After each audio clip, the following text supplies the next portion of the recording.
Good afternoon. Hope you guys had a great Thanksgiving. I'm on my way to get something cool, something I never knew existed.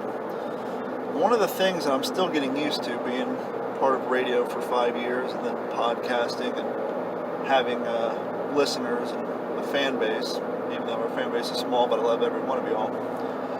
I've had people reach out to me every once in a while when they have items that they no longer need or want that they know that I may have an interest in. Example, a friend of mine buys and sells cars at auction. He's even taken some to the big auctions.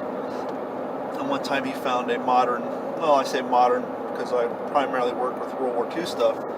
He found a 2005 era canteen cover in the back of a trunk. I say in the back of a trunk, but obviously unless it's a Volkswagen Beetle, where else would the trunk be? But anyhow, I digress. He said he's going to throw it away and sent me a message, asked me if I wanted it. And even though I primarily collect vintage World War II militaria, I didn't want him to throw away. I figured I'd find a home for it, so I went and picked it up. I had another gentleman about a year ago reach out to me and said he had something that his brother-in-law brought back from the Gulf War and wanted to know if I was interested in it. And I was like, well, sure, if it doesn't have any sentimental value. I'm not into relieving people of sentimental items. But once again, he had no use for it, so it's been sitting in the bottom of the closet covered in clothes and boxes. And he gave me an Iraqi M80 helmet, which was really cool because basically, if you've never seen one, the Iraqi M80 helmet that they used during the Gulf War is pretty much the same thing as an M1 helmet liner, except for it's considered ballistic because the fiberglass is super thick. There is no steel pot that goes on it like the World War II, Vietnam, and Korea War M1 helmets. It's just the fiberglass and it's super thick. The webbing inside is like OD7. It's more of a khaki. And actually has Iraqi writing on it. And the webbing is set up just like the Vietnam style webbing in an M1 helmet liner. Well, this weekend I had a gentleman reach out to me. Said he had an item that he thought I might like. Sent me a photo of it. I'm not going to tell you what it is yet until I get it. I'm on my way. I'm excited. And I never knew these things existed. I will give you a hint. They were produced between 1964 and 1970, maybe 71. Did some research on them last night. They had a couple of variants with some minor, well, some of them I would consider major changes. But I think this one may either be the first or second variant. I think there's a total of 3 variants on these. But I'm driving now. I'm on my way to get this thing. I'm kind of excited. It'll go well with another collection that I inadvertently started getting due to family members handing down items. If you've seen some of my videos, you may have a clue what it is. But yeah, so hold tight and I'll get back to you once I get the item. Hold tight. Okay, so I got it. It's in the back seat. I'm not ready to show it to you just yet because I'm driving down the street. When I start waving this thing around, someone may call the law on me. I'll give you a hint of what I have. This thing's pretty cool, and I was correct. This is the first variant. It has all the original parts on it. I want to go to a place where I can pull it out and not have to worry about people getting scared. And I'll be back with you momentarily. Okay, so I'm back to the house and I'm ready to show you the item which I got gifted today. And you'll see maybe why I wasn't willing to show it in the car, because I didn't want to go waving it around and have somebody call the law on me. Here it is. Now I know some of you with an eagle eye are looking at this and thinking, there's something not quite right about that M1 carbine. Well, you're correct, because one, this is not an M1 carbine. Well, one, I wouldn't expect anyone to give me an M1 carbine.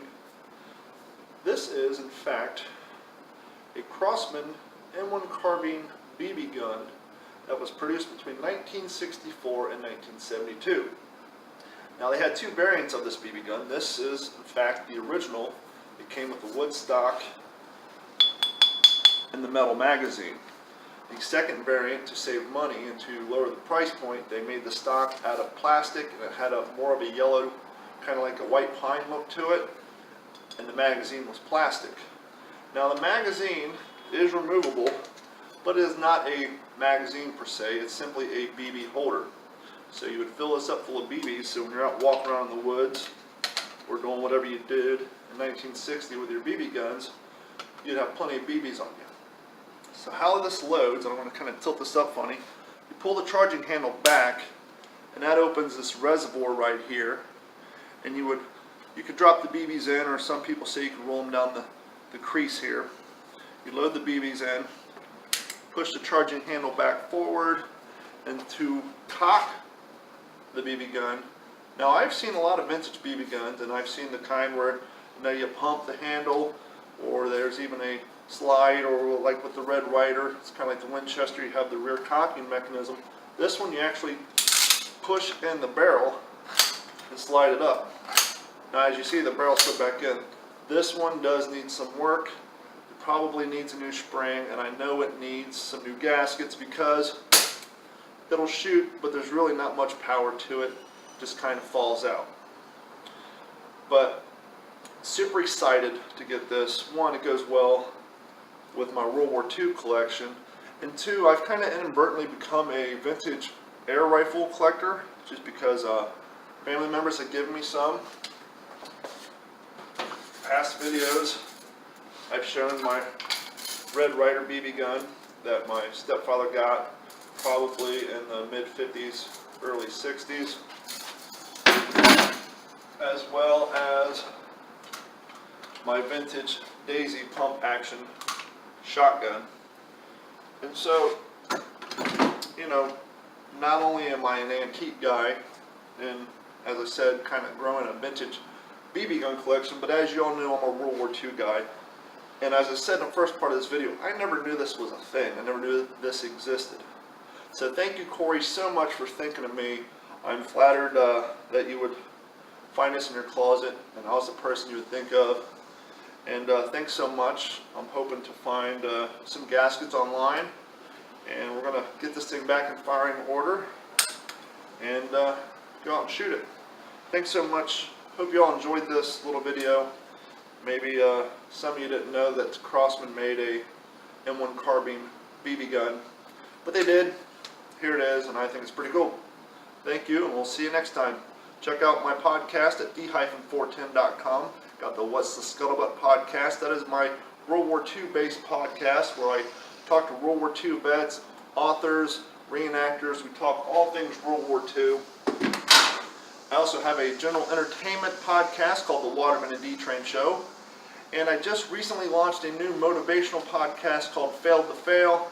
They're all on iTunes, Stitcher, Spotify, Google Music, pretty much everywhere. But the easiest way to find all this stuff is d-410.com. Thank you so much, and we'll see you soon.